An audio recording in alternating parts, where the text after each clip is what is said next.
काही leadership qualities तिथे exposure मिळालं. काही स्वतःच्या पर्सनॅलिटीतल्या काही उणिवा किंवा काही चॅलेंजेस कसे ओव्हरकम करायचे त्याचं एक मोठं शिक्षण किंवा धडा आपण म्हणू शकतो तो मला SKI मिळाला. एकंदरीत माझ्या आयुष्याला कलाटणी देणारे ते 2 वर्ष होते.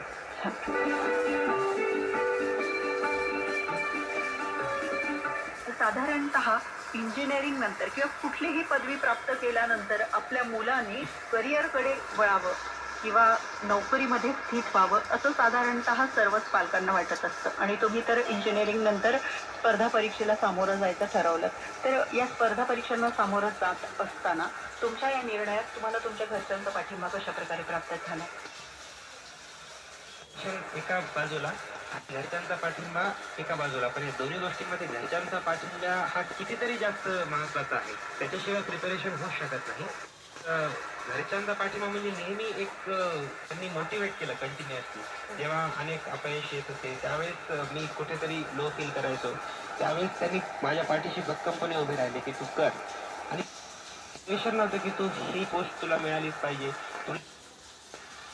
मी तुझ्या पाठीशी सक्षमपणे उभे आहोत. तर जे करतोय ते पूर्ण प्रयत्नाने शिकर. फळाची माझे वडील मला नेहमी सांगायचे की फळाची कुठलीही अपेक्षा न करता पूर्णपणे तुझे प्रयत्न कर, तुला यश निश्चित मिळेल. तर त्याच्यामुळे एक तणाव बऱ्याच अंशी परीक्षेचा तणाव कमी व्हायचा. तर घरच्यांचं मार्गदर्शन आणि घरच्या